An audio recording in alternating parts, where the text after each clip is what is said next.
Today we have a very special and interesting guest who has come home, and I would very much like to introduce this friend of ours for the past 30 years. His name is Jacob Nellithanam and he is based in Chhattisgarh.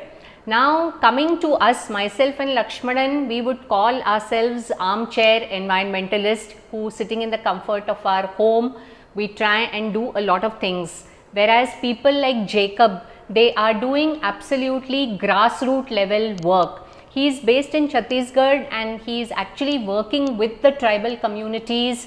Jacob for the past 25 to 30 years has worked on millets and is also working on SRI, that is System of Rice Intensification. There's so much of work that Jacob is doing that I don't think I would be able to do justice to it. And so here, over to Jacob to explain about the work that he is into.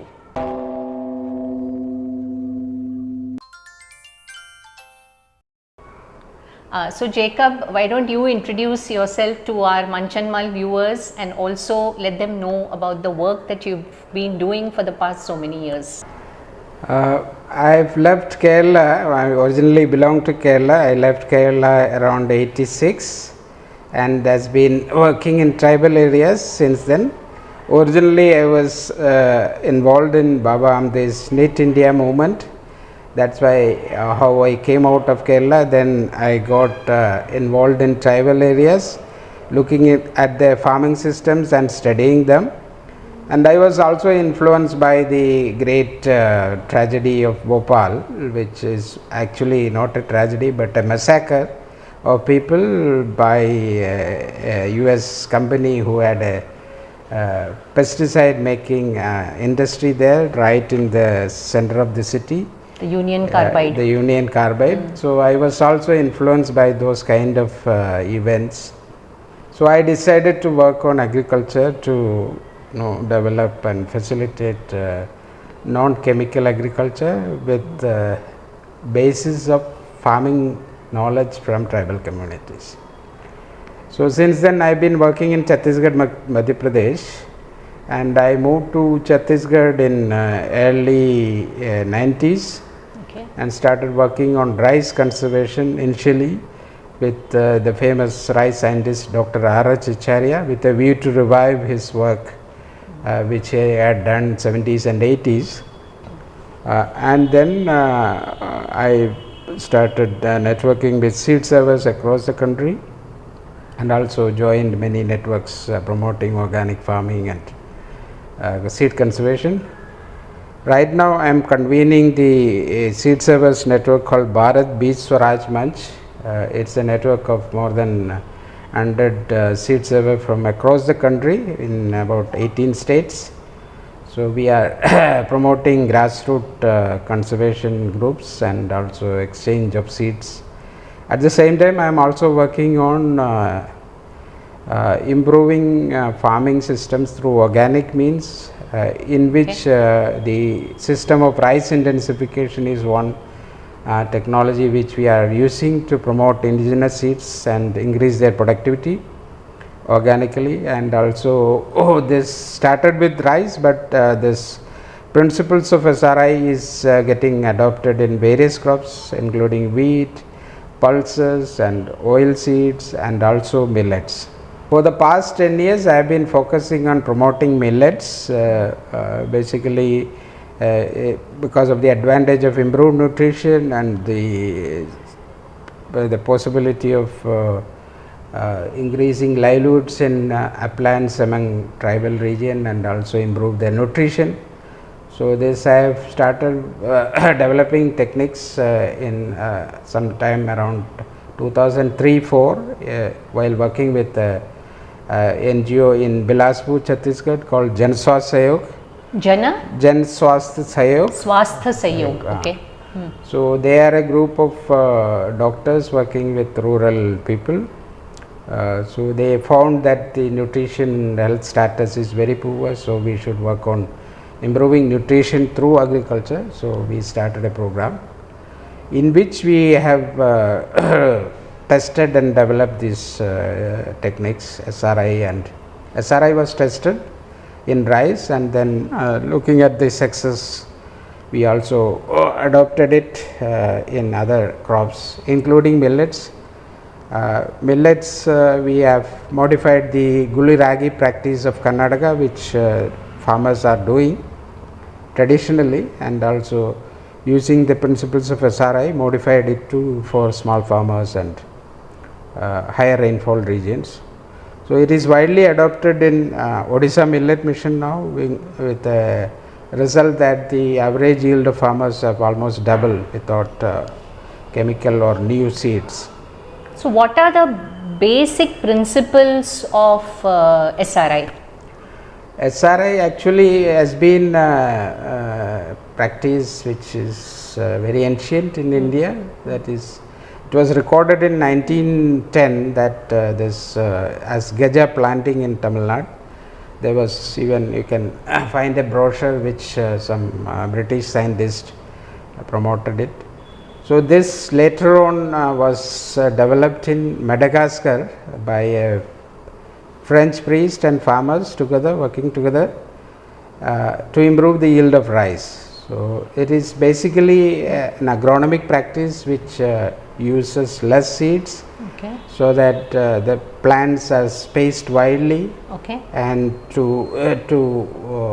improve the soil bacterial and other biological activity, they do the aeration Okay. using rotary weeders, so that for the plant has got full potential to develop its maximum potential. Okay. So yield has been increased almost from 2 tons to 8 tons in Madagascar, it was reported.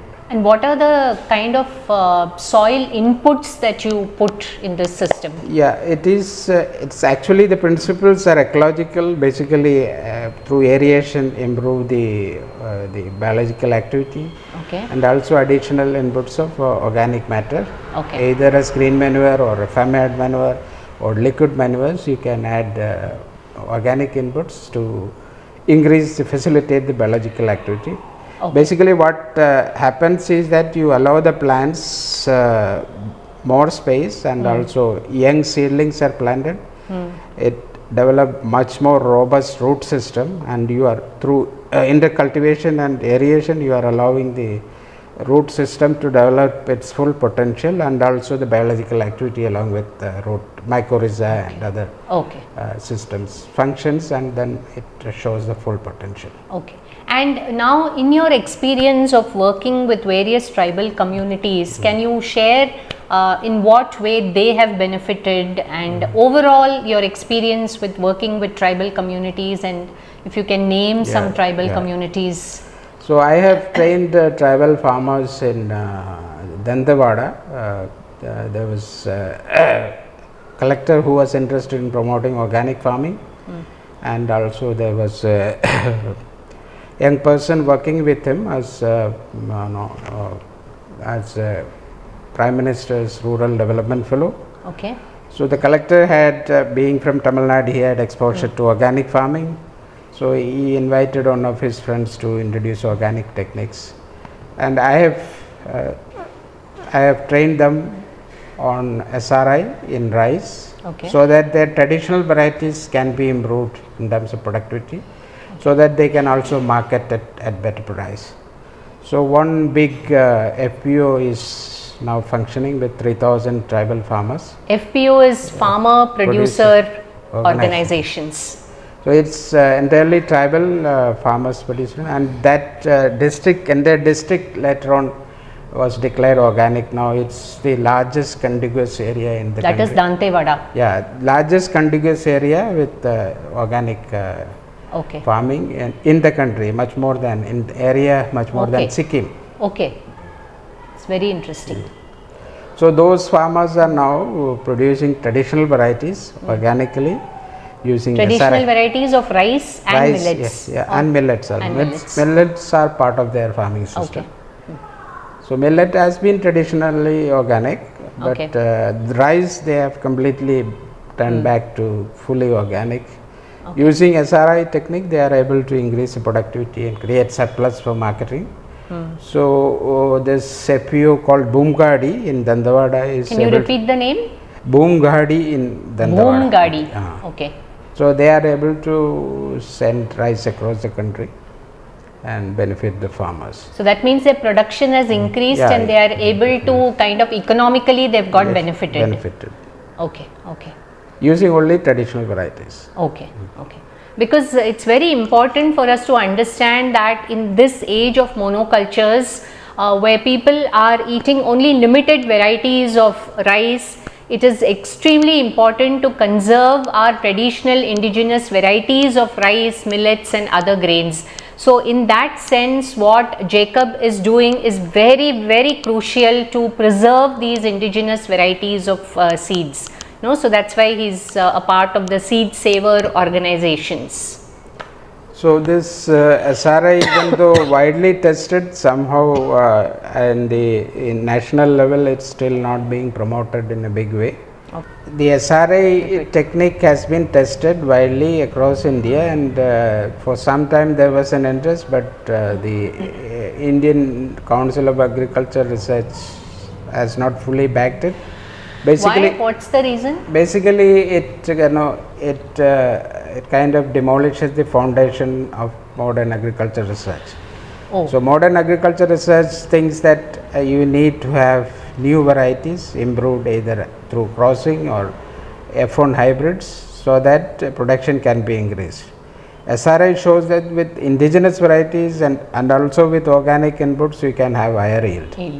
So that is basically that's a conflict with ICAR. Conflict with ICAR and the seed industry, because they have become more powerful because of the F1 hybrids in rice, maize and other crops, sorghum, bajra and all that. There is a huge seed industry. So does that mean that the F1 hybrids, like once they give seeds, those seeds cannot be replanted and we are dependent on the seed companies for our next lot of seeds? Does it mean that? Yeah. F1 hybrids means only can be grown one. So what is the problem with hybrid varieties?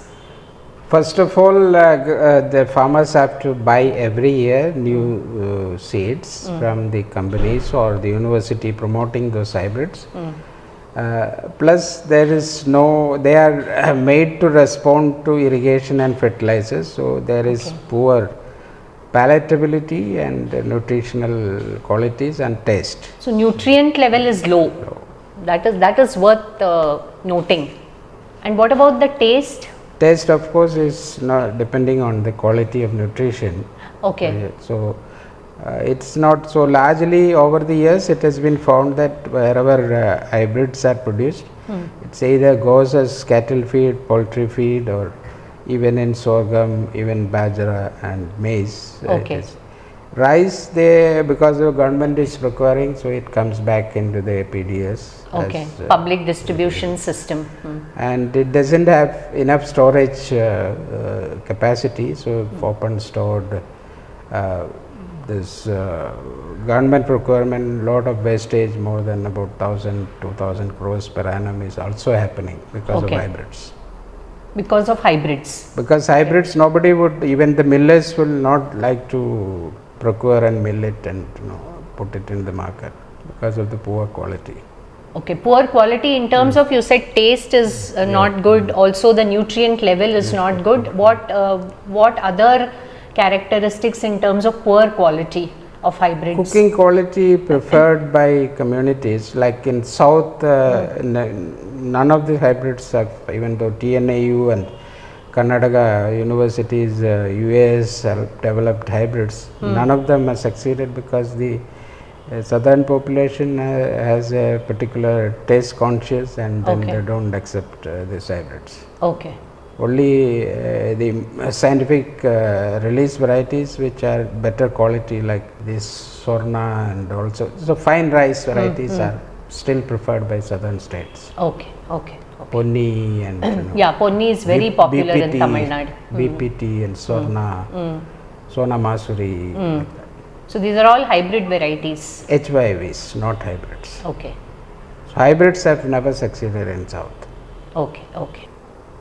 So HYV means they are high yielding varieties. Am I right? Which responds to chemicals, fertilizers. Oh, they respond to chemicals and fertilizers, and so they are very chemical intensive crops. So Jacob, tell me something.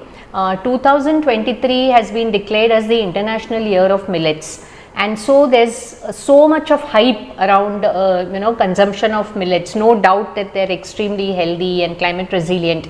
But after declaring this, have you seen a hike in production in the rural areas? Because the urban population has suddenly got interested, and especially millets are supposed to be an answer for lifestyle diseases. So has it translated into an increase in production in the rural areas? Actually, 2018 was the National Year of Millets. Since then, there's a lot of talk happening in the government and research system. Okay. But sufficient planning has not happened to promote millet production in rural areas, especially tribal areas. Okay. So what is going to happen is that certain millets like the major millets, sorghum and bajra, will get promoted, because already the ICR system was worked on it to either as HYVs or even F1 hybrids. So that will get promoted, and that increased production may happen because of increased interest or better pricing policies by government. Before that, can you just explain what are major millets and what are minor millets? Major millets are basically sorghum and bajra, that is jowar and bajra. Sorghum and pearl millet. And what about ragi? Other millets are called small millets. Okay. They are ragi, kodo millet, foxtail millet, and then barnyard millet, then proso millet, then there is little millet. So there are some other millets also, like the brown top millet, and there are other pseudo cereals also now being promoted along with millets. Are they due to that little Small size? Okay, smiles. that's why they are called as minor millets. Okay. Because nobody focused on the nutrition during green revolution phase. That nutrition is important, and not just production through chemical means. So all the dryland crops got neglected. So that's why we are in a very dire situation in terms of millets comes along with pulses and oil seeds. So we are importing large amounts of pulses and oil. So we are neglected millet farming system, overall dryland farming system. That's why we are producing very less, and we are deficient in nutrition in various ways. So getting back to my question, is there an increase in production in rural areas?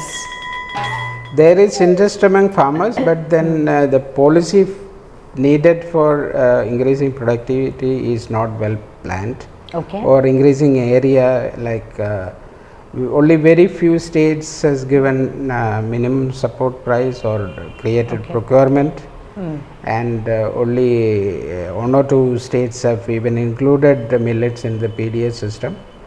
So which are those states who have included millets in the public distribution system? That means people will get it as part of their rations. Karnataka has partially done that, and Rajasthan to a certain extent, but Odisha has, especially with finger millet, they have started. So Karnataka, Rajasthan, Orissa have started it as part of their public distribution system, which is very interesting. So what's the way forward? So because of growing interest and the too much talk about millets, there is an interest and demand from those who are marketing millets, processing millets. So what is happening, without a concrete plan for improving, expanding areas, supporting actual production by small farmers and tribals, so the whatever available production is being taken away from those areas because of increased prices, and also the activity of various government and other players. So this will impact the nutrition status further, impoverish them further, unless we increase production and support those kind of production. So all the large subsidies going from the government to the farmers are going for irrigated agriculture in terms of fertilizer subsidies, irrigation subsidies, mechanization subsidies, power subsidies are all going to irrigated crops like rice and wheat, Okay. and some other cash crops like cotton and so on and so forth. So that means a subsidy given by the government is not catering to the millet farmers. Yeah.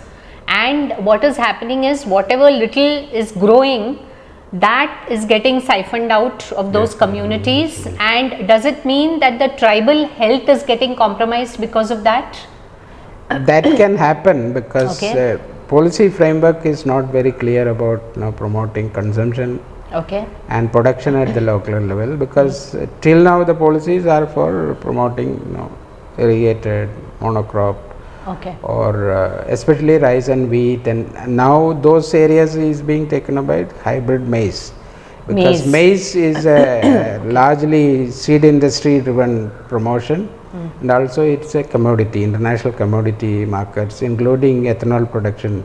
Maize is being used. It's a commodity linked crop which has a huge lobby behind it. The seed industry plus the traders and even the import and exporters and all that, even big transporters like Adani and all that is involved in the commodity trade, even in futures trading. Okay. So those millet areas is going for Maize. So that's a huge Okay. huge loss in terms of nutrition and also soil health. So, I mean, as I understand, we talk about petrol, diesel, now switching to ethanol. I think every decision we have a price to pay. Like when we want more ethanol consumption and ethanol use, a lot of agricultural lands are being converted to ethanol producing crops. So every decision has its own price to pay.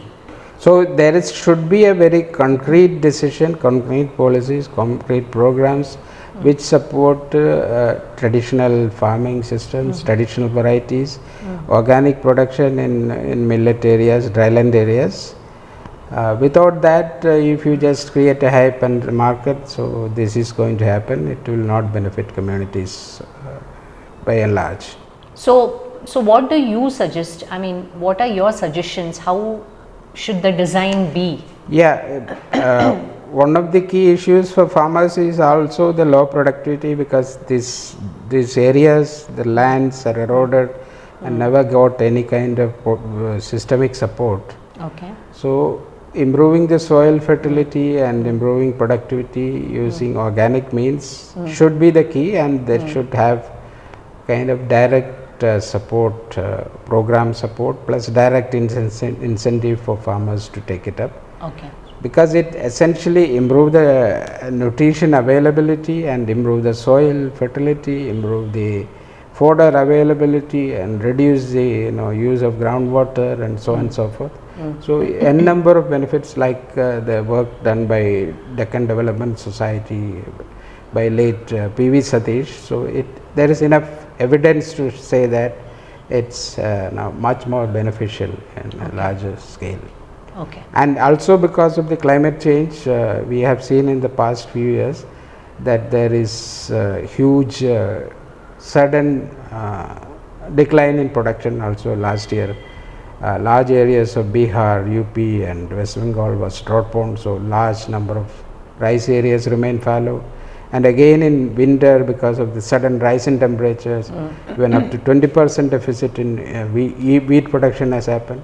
So all this can be taken care of by a concrete policy in supporting millets. Like ragi can be grown even in summer with irrigation. So you can actually, if there is a deficit in rice production, you can easily shift to. So that same field can be used to grow millets. Millets also. Okay. Do you mean to say that government has to have an active role in actually giving subsidies to millet farmers like it is supporting the rice and wheat farmers? Unless a clear strategic plan is put into place, millet prices will be high because of low productivity. and that actually impacts the usage.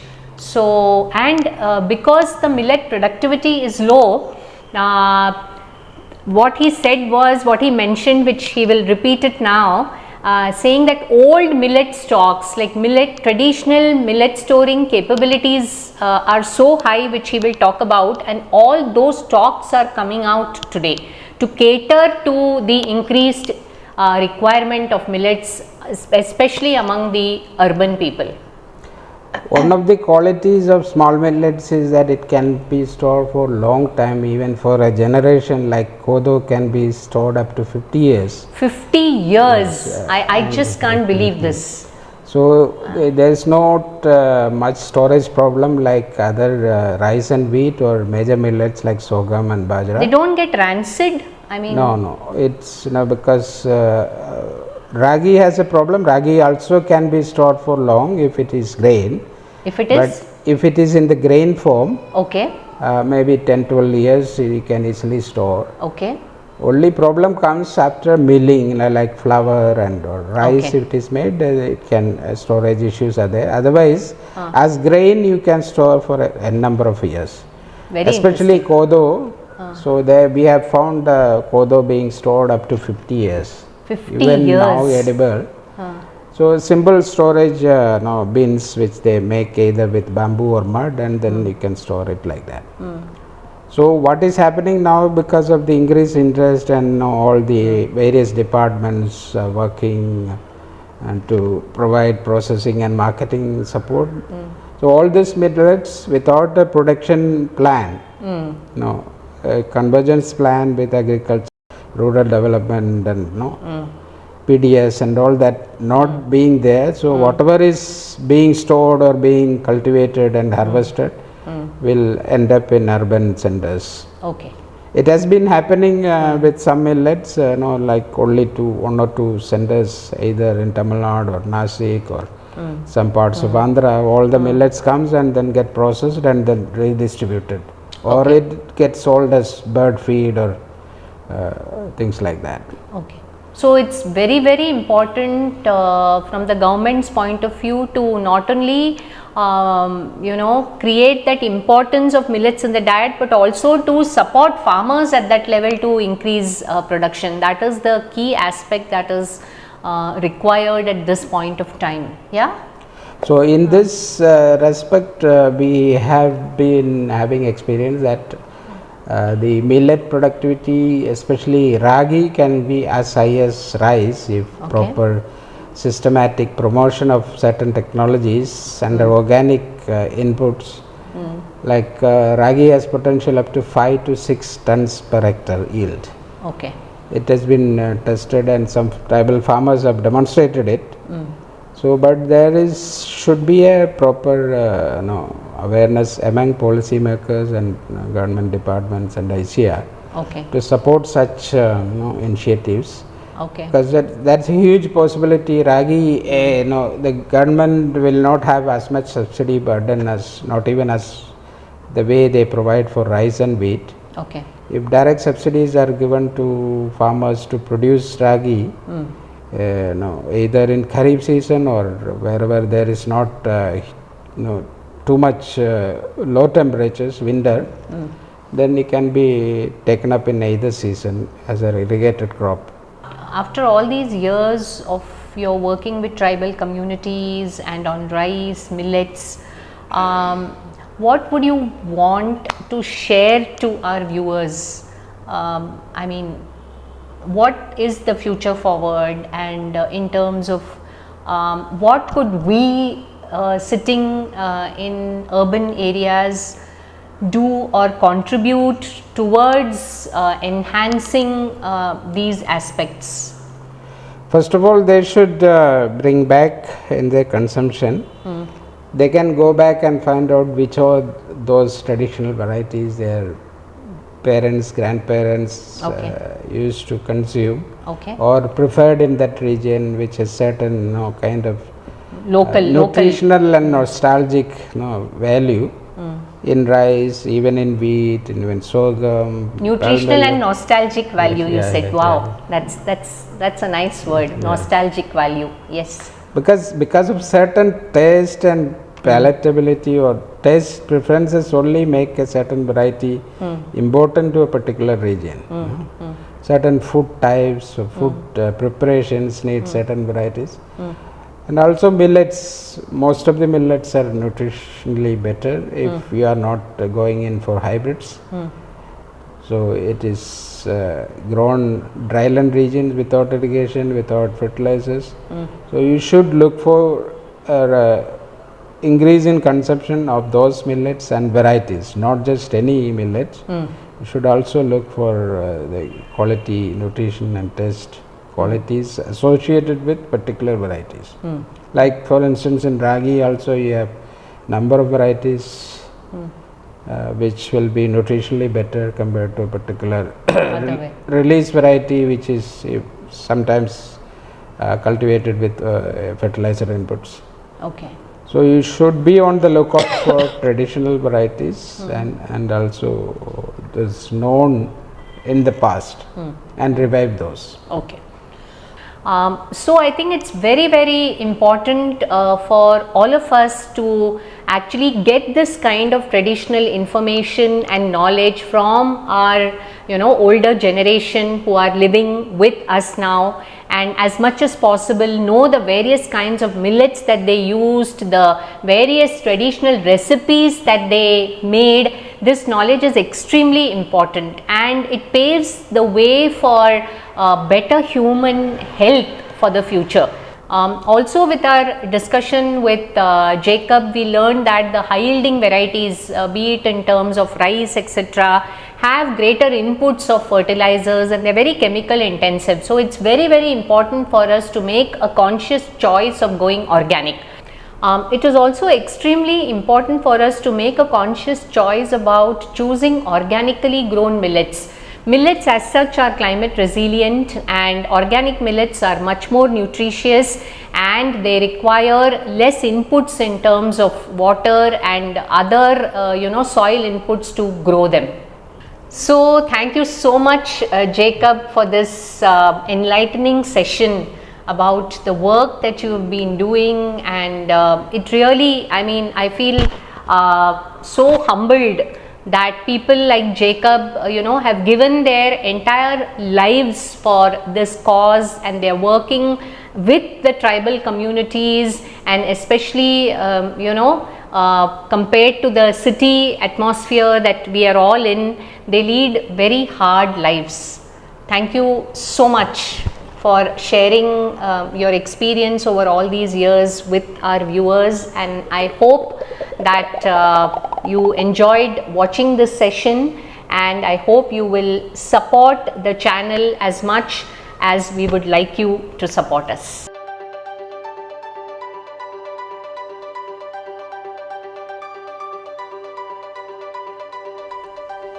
Hey, have you subscribed to MUNCH&MULL? Do click on the subscribe button and press the bell icon to receive notifications of my newest videos uploaded every Saturday.